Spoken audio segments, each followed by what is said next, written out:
बिस्मिल्लाहिर्रहमानिर्रहीम। अस्सलाम वालेकुम। लेज़र्स एंड ऑप्टिक्स के कोर्स में हम आज पंपिंग मैकेनिज़म्स डिस्कस करेंगे। पंपिंग मैकेनिज़्म हम उन प्रोसेसेस को या उन वेज़ को कहते हैं जिनकी मदद से हम लेज़र के एक्टिव मीडियम को एक्साइट करवाते हैं और पॉपुलेशन इन्वर्जन अचीव करते हैं। तो मुख्तलिफ़ तरीके हैं जिनकी मदद से हम एनर्जी देते हैं ताकि जो एक्टिव मीडियम है उसके एटम्स एक्साइटेड स्टेट में अपर स्टेट में जा सकें। तो इनमें से कुछ तरीके जो कि यूजली अडॉप्ट किए जा रहे हैं रेगुलरली उनको हम डिस्कस करते हैं। इनमें केमिकल पंपिंग है, गैस डायनामिक पंपिंग है, न्यूक्लियर पंपिंग जो कि अभी एक्सपेरिमेंटल लेवल पर है, ऑप्टिकल पंपिंग है और इलेक्ट्रिकल पंपिंग है। तो स्टार्ट करते हैं केमिकल पंपिंग से। केमिकल पंपिंग में बेसिकली कुछ इस तरह का रिएक्शन कराया जाता है जिसमें एनर्जी रिलीज़ हो, यानी कि एक्सोथर्मिक केमिकल रिएक्शन, और यह गैसेस फॉर्म में रिएक्शन करवाया जाता है। इससे बनने वाला जो रिजल्टेंट होता है यानी कि प्रोडक्ट जो होता है, आप देख रहे हैं कि दो रिएक्टेंट्स हमने आपस में रिएक्ट करवाए और हमें एक प्रोडक्ट मिला। तो अब ये जो प्रोडक्ट है एक्सोथर्मिक रिएक्शन की वजह से इस प्रोडक्ट के पास जो एनर्जी होती है वो इसको एक्साइटेड वाइब्रेशनल स्टेट में ट्रांसफ़र कर देती है, यानी कि ये इसके एटम जो हैं वो उनकी वाइब्रेशनल स्टेट बढ़ जाती है, या हम यूँ कह सकते हैं कि उनकी वाइब्रेशंस जो हैं वो ज़्यादा हो जाती हैं। अच्छा, अब अगर ये रिएक्शन रैपिड हो यानी कि बहुत तेज़ी से हो तो फिर पॉपुलेशन इन्वर्जन अचीव हो सकती है। यानी कि तेज़ी से होता हुआ रिएक्शन क्या करेगा, एक्साइटेड लेवल पर नंबर ऑफ़ एटम्स की तादाद को बढ़ा देगा, जिससे पॉपुलेशन इन्वर्जन अचीव हो जाएगी। और जब पॉपुलेशन इन्वर्जन अचीव हो जाएगी तो हम उसकी मदद से फिर सिमुलेटेड एमिशन और लेज़र हासिल कर सकते हैं। तो इस प्रोसेस को इस्तेमाल किया जाता है मोस्टली केमिकल लेज़र्स में, जिनमें आमतौर पर हमारे पास हैलाइड्स की फैमिली है, यानी कि हाइड्रोजन हैलाइड्स की फैमिली है, जिनमें हम हाइड्रोजन फ्लोराइड, हाइड्रोजन क्लोराइड और ब्रोमाइड, इन पर मुश्तमिल जो एक्टिव मीडियम है उनसे जब लेज़र लेते हैं तो मोस्टली उनको केमिकल पंपिंग प्रोसेस की मदद से एक्साइट करवाते हैं, एनर्जी देते हैं। सेकंड प्रोसेस जो हमारे पास है पंपिंग का वो है गैस डायनामिक प्रोसेस। इस प्रोसेस में बेसिकली गैस को बहुत ज़्यादा गर्म किया जाता है और बहुत हाई प्रेशर दिया जाता है, फिर उसको इस हॉट और हाई प्रेशर गैस को एक वैक्यूम में एक्सपेंड करवाया जाता है। सडनली एक्सपेंडिंग गैस जो है वो कूल डाउन हो जाती है, ये हम जानते हैं जॉल्सन इफेक्ट की बेस पर। लेकिन जो एनर्जी थी गैस के पास हाई प्रेशर और हाई टेम्परेचर की बेस पर, तो वो कहाँ चली गई? बेसिकली वो एनर्जी जो है वो गैस को एक्साइट करवाने में रोल प्ले करती है, यानी कि वही हाई टेम्परेचर जो है वो गैस के एटम्स को अपर लेवल पर पहुंचा देता है और एक्साइट करवा देता है। तो अगर सफिशिएंट टेम्परेचर हो और सफिशिएंट कंडीशन मेंटेन की जाए तो जो गैस सडनली एक्सपेंड हो रही होती है उसमें number of atoms in upper state जो है वो ज़्यादा हो जाते हैं as compare to in ground state. तो इससे पॉपुलेशन इन्वर्जन अचीव हो जाती है और फिर उससे हम लेज़रिंग एक्शन हासिल कर सकते हैं। लेकिन ये जो दौरानिया होता है गैस के यानी कि पॉपुलेशन इन्वर्जन का, इस प्रोसेस में वो बहुत ही कम होता है। इस दौरानी के कम होने का मतलब ये नहीं है कि जो हमारे पास मेटास्टेबल स्टेट है उसकी लाइफ टाइम कम हो गई है। बेसिकली दौरानिया कम होने का मतलब ये है कि जैसे ही गैस नोज़ल से निकलती हुई एक्सपेंड होती है तो वो बहुत देर तक और बहुत दूर तक जो है वो पॉपुलेशन इन्वर्जन स्टेट में नहीं रहती, बल्कि डी एक्साइट हो जाती है। तो इसलिए निकलती हुई नोज़ल से यानी कि एक्सपेंशन नोज़ल से थोड़ी दूर तक के डिस्टेंस पर ही हमें पॉपुलेशन इन्वर्जन मिलती है। उससे आगे फिर जो है वो अपर स्टेट में पॉपुलेशन में कमी आना शुरू हो जाती है, जिसकी वजह से पॉपुलेशन इन्वर्जन बरकरार नहीं रह पाती। तो एक्सपेंशन नोज़ल के करीब जो है वो हम फिर स्टिमुलेटेड मिशन की मदद से लेज़र हासिल कर सकते हैं। इस टेक्निक से जो लेज़र हासिल की जा रही है वो gas dynamic carbon dioxide laser है, और ये बहुत हाई पावर लेज़र है। लेज़र्स के में जो सबसे ज़्यादा पावरफुल लेज़र कंसीडर की जाती है वो आमतौर पर कार्बन डाइऑक्साइड लेज़र ही है, actually gas dynamic carbon dioxide laser. ये टन्स ऑफ किलोवाट्स या हंड्रेड्स ऑफ किलोवाट्स तक की पावर जो है वो हमें दे सकती है। और फिर इसके बाद न्यूक्लियर पंपिंग मैकेनिज़्म है। न्यूक्लियर पंपिंग में बेसिकली फिशन रिएक्शन के प्रोसेस में जो एनर्जी रिलीज़ होती है उसी एनर्जी को इस्तेमाल किया जाता है आयंस प्रोड्यूस करने के लिए। तो ये आयंस जो हैं ये फिर एनर्जी ट्रांसफ़र करते हैं आगे पॉपुलेशन इन्वर्जन के लिए, यानी कि ये आयंस जो हैं फिर इनको कोलिजन प्रोसेस के तौर पर इस्तेमाल किया जाता है एनर्जी ट्रांसफ़र में, और पॉपुलेशन इन्वर्जन अचीव की जाती है न्यूट्रल एटम के दरमियान। तो या हम ये कह सकते हैं कि जो फिशन रिएक्शन में एनर्जी ट्रांसफ़र होती है किसी भी गैसेस सिस्टम को, उस सिस्टम में आयंस प्रोड्यूस हो जाते हैं और इलेक्ट्रॉन प्रोड्यूस हो जाते हैं और साथ में उनको काइनेटिक एनर्जी मिलती है फिशन रिएक्शन की इस एनर्जी से। तो वही काइनेटिक एनर्जी लेकर वो जाके न्यूट्रल एटम से टकराते हैं और न्यूट्रल एटम्स को एक्साइट करवाते हैं। और हम जानते हैं कि फिशन रिएक्शन में हमें एक बहुत ह्यूज अमाउंट ऑफ एनर्जी मिलती है जिसकी वजह से जो आयंस प्रोड्यूस होते हैं वो फिर आगे आइटम्स को बहुत ज़्यादा अमाउंट में एक्साइट करवा सकते हैं जिसकी वजह से पॉपुलेशन इन्वर्जन अचीव हो सकती है। लेकिन यह सारा प्रोसेस जो है यानी कि न्यूक्लियर पंपिंग का मेकनिज़म जो है यह भी एक्सपेरिमेंटल बेसिस पर है। 1980 से इसको ये अंडर कंसिडरेशन है, अभी प्रैक्टिकल एप्लीकेशंस जो हैं वो इसकी नहीं आ सकें। नेक्स्ट हमारे पास जो है वो ऑप्टिकल पंपिंग है जो कि मोस्टली ज़्यादा इस्तेमाल की जा रही है, और इसमें फिर दो तरह की ऑप्टिकल पंपिंग हमें देखने में मिलती है, एक तो लेज़र पंपिंग और दूसरी flash lamp pumping. Optical pumping से मुराद स्टूडेंट्स ये है कि हम यहाँ पे लाइट को ही इस्तेमाल करते हैं किसी भी लेज़र को जनरेट करवाने के लिए, एक्साइट करवाने के लिए एक्टिव मीडियम को।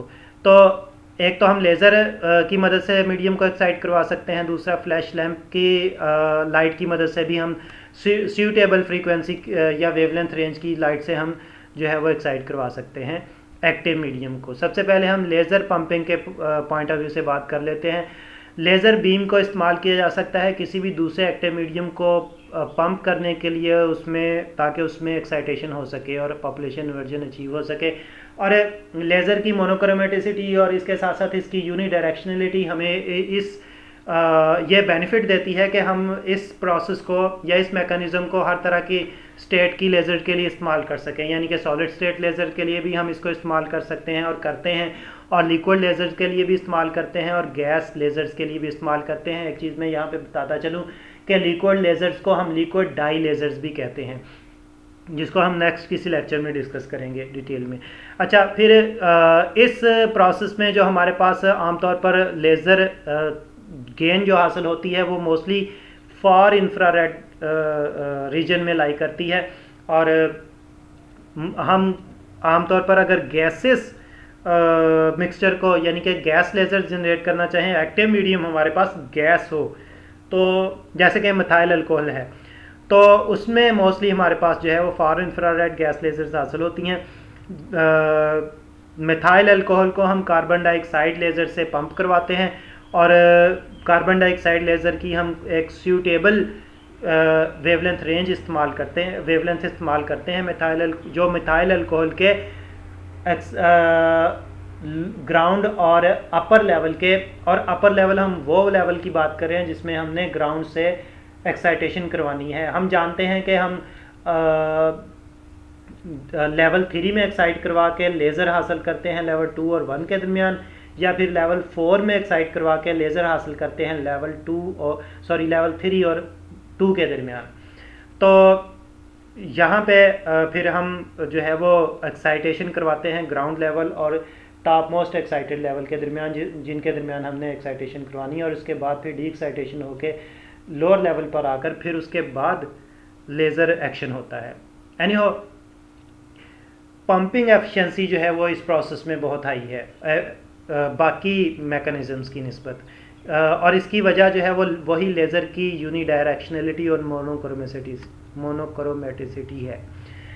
फ्लैश लैम्प पंपिंग की अगर हम बात करें, यहाँ पे हम एक फ्लैश लैम्प इस्तेमाल करते हैं, इनकोहेरेंट लैम्प। इनकोहेरेंट लैम्प का मतलब यह है कि ऐसा लैम्प जिसकी लाइट जो है वो रैंडमली जो है वो होती है, मतलब एमर्ज होती है, और किसी एक स्पेसिफिक डायरेक्शन में हम इसको नहीं ट्रांसफ़र करते, और इसके साथ साथ इस फ्लैश लैम्प से निकलने वाली लाइट की कोई एक फ़िक्स फ्रीक्वेंसी या मोनोक्रोमेटिसिटी नहीं होती, बल्कि फ्रीक्वेंसीज की एक बैंडविड्थ होती है। तो उस बैंडविड्थ के दरमियान में से हमें सूटेबल फ्रीक्वेंसी मिल जाती है जो कि हम हमारे एक्टिव मीडियम के एटम्स को प्रॉपर सूटेबल लेवल तक एक्साइट करवा सके।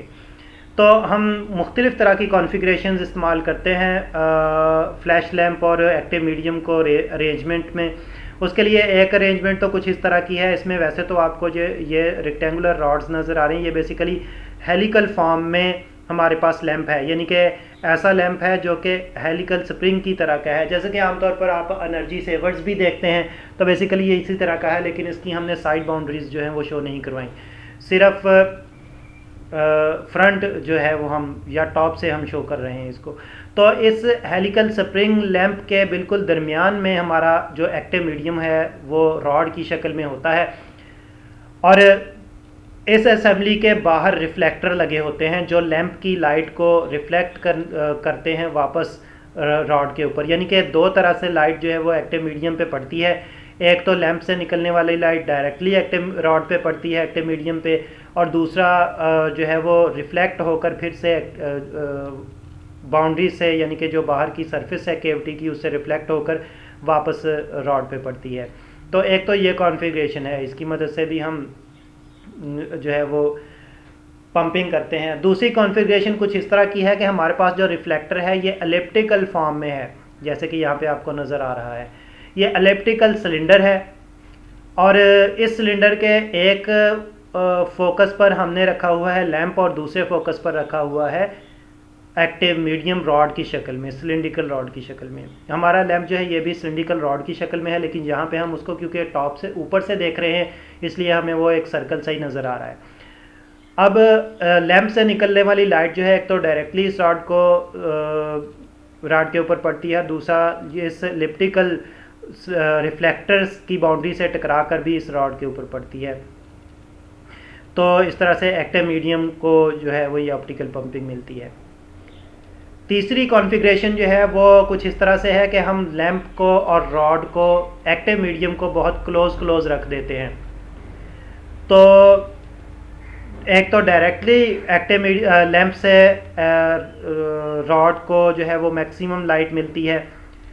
दूसरा यह है कि ये बाहर हमने एक सिलिंड्रिकल जो है वो रिफ्लेक्टर लगाया होता है, तो लैंप से निकलने वाली लाइट जो है वो सिलिंड्रिकल रिफ्लेक्टर से रिफ्लेक्ट होकर रॉड पे यानी कि एक्टिव मीडियम पे पड़ती है। तो एक्टिव मीडियम को इस तरह से भी लाइट मिलती है, पंपिंग के लिए एनर्जी मिलती है। तो ये मुख्तलिफ मेकानिज़म्स हैं, फ्लैश लैम्प पंपिंग की स्कीम्स हैं जिनकी मदद से हम यानी कि एक असेंबली बनाते हैं और फिर उसकी मदद से हम देखते हैं कि किस में हमें ज़्यादा एफिशिएंसी मिलती है। मोस्टली ये डिपेंड करता है कि हमारा एक्टिव मीडियम जो है वो किस तरह का है, तो उसके लिहाज से हम असेंबलीज यूज़ करते हैं और उसी के लिहाज से फिर हमें एफिशिएंसी जो है वो का पता चलता है। तो हमने क्योंकि फ्लैश लैम्प पंपिंग की बात करें तो हम इसमें दो तरह की जो है वो लेज़र हासिल कर सकते हैं। तो एक तो फ्लैशेस की शक्ल में जो है वो अगर हम दें लाइट, यानी कि लाइट एनर्जी दें फ्लैशेस की शक्ल में लैंप से, तो फिर हमें पल्स लेज़र मिलेगी आउटपुट के तौर पर। और अगर हम कंटिन्यूसली जो है वो लैंप को ऑन रखें तो हमें जो लेज़र मिलेगी वो कंटिन्यूस लेज़र होगी। अगर हम क्योंकि एफिशिएंसी की बात कर रहे थे तो यहाँ पे पंपिंग एफिशिएंसी की अगर हम बात करें तो अगर मिनिमम पावर पंपिंग पावर जो कि हम अप्लाई करते हैं पॉपुलेशन इन्वर्जन के लिए, उसके लिए हम पहले भी डिस्कशन कर चुके हैं कि that is equal to rate of change of population level 2 into volume of level 2 into H यानी कि प्लांक्स कांस्टेंट और इनटू फ्रीक्वेंसी न्यू पी। और ये पी क्या है? ये बेसिकली फ्रीक्वेंसी है उन दो लेवल्स के दरमियान जिनमें लेज़र ट्रांजिशन होनी है, तो उनके दरमियान का ये फ्रीक्वेंसी डिफरेंस है। तो इसी चीज़ को हम इस तरह से लिख सकते हैं डब्ल्यू पी जो है ये पंपिंग रेट को रिप्रेजेंट कर रहा है, और N1 जो है ये पॉपुलेशन 1 को रिप्रेजेंट कर रहा है, पहले ग्राउंड स्टेट में पॉपुलेशन को। बाकी चीज़ जो है वो एज इट इज़ हमारे पास आ गई है। यहाँ से अगर हम पंप एफिशिएंसी फाइंड आउट करना चाहें तो minimum power divided by total power transfer जो है वो हमारे पास हमें पंपिंग एफिशिएंसी देता है, और इसको अगर हम 100 से मल्टीप्लाई कर दें तो परसेंटेज एफिशिएंसी हमें मिल जाएगी, जो हमें यहाँ से रिजल्ट मिलेगा उसकी। अच्छा, तो हम देखते हैं कि बेसिकली जो एफिशिएंसी है ये किसी एक ही फैक्टर पर डिपेंडेंट नहीं है, मुख्तलिफ फैक्टर्स इन्वॉल्व होते हैं, तो तब हमें नेट एफिशिएंसी का जाके आइडिया होता है। तो वो क्या है जी, सबसे पहले ये है कि हमारे पास जो ऑप्टिकल सोर्स है तो वो कितनी एनर्जी ले रहा है, कितनी एनर्जी जो है वो बेसिकली उसको मिल रही है ताकि वो रेडिएशन एमिट कर सके। मिसाल के तौर पर हमारे पास फ्लैश लैंप है तो उसको डेफिनेटली हम इलेक्ट्रिकल फॉर्म में एनर्जी दे रहे हैं, तो इलेक्ट्रिकल एनर्जी कितनी ले रहा है, तो फिर वो कितनी इलेक्ट्रिकल एनर्जी लेकर कितनी रेडिएशन एमिट कर रहा है, तो एक तो हमें उसकी एफिशिएंसी देखनी पड़ेगी। तो इसलिए यहाँ पे ईटा आर जो है ये यहाँ पे आर से मुराद जो है वो रेडिएशन है जो कि लैंप एमिट कर रहा है। तो ईटा आर हमें रिप्रेजेंट करेगा लैंप की अपनी एफिशिएंसी जो कि वो इलेक्ट्रिकल से ऑप्टिकल में एनर्जी को कन्वर्ट करने के लिए दे रहा है। फिर ईटा टी है, ईटा टी बेसिकली ट्रांसफर्ड एफिशिएंसी है, यानी कि कितनी रेडिएशन जो है वो ट्रांसफ़र हुई है हमारे एक्टिव मीडियम को। तो एक तो हमने मतलब जो है वो रेडिएशन लैंप ने जनरेट कर दी, फिर उसमें से कितनी एक्टिव मीडियम को ट्रांसफ़र हुई है ये भी हमने देखनी होती है। तो ईटा टी इस चीज़ को, इस एफिशिएंसी को रिप्रेजेंट करा है। फिर इसके बाद है ईटा ए। अब हमारे एक्टिव मीडियम ने जो उसको रेडिएशन ट्रांसफ़र हुई थी उसमें से कितनी रेडिएशन अब्जॉर्ब की है, तो इस चीज़ को भी हमें देखना पड़ता है। यानी कि एक तो उसको जो रेडिएशन मिल गई उस तक पहुंच गई, तो फिर उसमें से उसने अब्जॉर्ब कितनी की, तो इस एफिशिएंसी को भी हमें देखना होता है।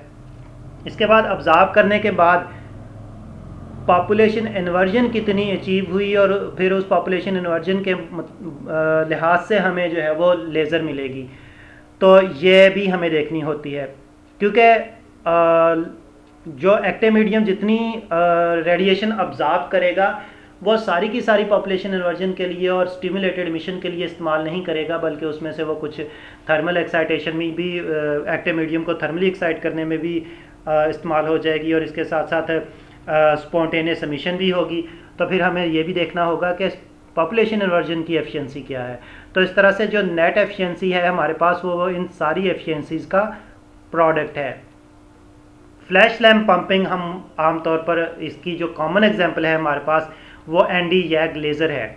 एनडी यैग जो है ये बेसिकली एक ख़ास किस्म का क्रिस्टल है जिसके बारे में हम डिटेल में टाइप्स ऑफ लेज़र्स में पढ़ेंगे। तो बहरहाल कंटिन्यू करते हैं। इलेक्ट्रिकल पंपिंग जो हमारे पास आज की डिस्कशन में आखिरी मैकेनिज्म है वो इलेक्ट्रिकल पंपिंग है। हम गैस लेज़र्स को और सेमीकंडक्टर लेज़र्स को इलेक्ट्रिकल पंपिंग की मदद से ही एक्साइट करवाते हैं। इसमें करंट पास किया जाता है गैस मिक्सचर में से, एक मोनोटॉमिक या मॉलिक्यूलर गैस भी हो सकती है, गैसेस का मिक्सचर भी हो सकता है। बहरहाल उसमें से करंट पास आउट होता है हाई डीसी वोल्टेज अप्लाई करते हुए, तो गैसेस का ब्रेकडाउन होता है। ब्रेकडाउन से मुराद के इलेक्ट्रॉन और आयंस प्रोड्यूस होते हैं।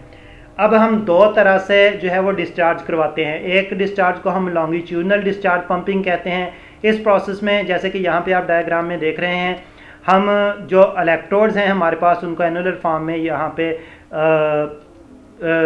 लॉन्गिट्यूडनल पॉइंट ऑफ व्यू से ट्यूब के अंदर एडजस्ट करते हैं। तो इस सिलसिले में हमें जो गैस लेज़र, फिर इस तरह की पंपिंग से हमें गैस लेज़र जो हासिल होती है वो कंटिन्यूस वेव गैस लेज़र होती है। इसकी एक मिसाल हमारे पास जो है वो हीलियम नियॉन गैस लेज़र भी है। दूसरा तरीका जो इलेक्ट्रिकल पंपिंग में हम इस्तेमाल करते हैं वो ट्रांसवर्स डिस्चार्ज है। ट्रांसवर्स डिस्चार्ज में हम हमारे पास जो एक्टिव मीडियम होता है उस पूरे के पूरे एक्टिव मीडियम को हम इलेक्ट्रोड्स के नीचे दरमियान में एडजस्ट कर देते हैं। अगर आप गौर करें तो यहाँ पे जो हमारे पास इलेक्ट्रोड्स हैं वो साइडों पे लगे हुए हैं, लॉन्गिट्यूडनल डिस्चार्ज की मैं बात कर रहा हूँ। और अगर आप यहाँ पे देखें तो जो इलेक्ट्रोड्स हैं वो पूरी के पूरे एक्टिव मीडियम की सरफेस के हर तरफ से उसको कवर कर रहे हैं, जैसे कि यहाँ पे आपको देख रहे हैं। तो इस तरह के डिस्चार्ज को हम ट्रांसवर्स डिस्चार्ज कहते हैं। इस तरह का जो स्कीम है ये दोनों तरह की लेज़र के लिए इस्तेमाल की जाती है, यानी कि कंटिन्यूस लेज़र जनरेट करने के लिए भी और पल्स लेज़र जनरेट करने के लिए भी। तो होता क्या है जी, डिस्चार्ज में आयन और फ्री इलेक्ट्रॉन जनरेट होते हैं जिन पे एक इलेक्ट्रिक फील्ड अप्लाई करवाया जाता है, जो कि इन चार्ज पार्टिकल को काइनेटिक एनर्जी मुहैया करता है, जिसकी वजह से ये मूव करते हैं हाई एनर्जी की बेस पर। ये फिर टकराते हैं न्यूट्रल एटम्स या मॉलिक्यूल से, और टकराते हुए फिर उनको एक्साइट करते हैं, और इस तरह से हम पॉपुलेशन इन्वर्जन अचीव करते हैं। तो ये मोस्ट कॉमन पंपिंग मैकेनिज़म्स थे जो कि आज हमने डिस्कस किए हैं। Thank you very much.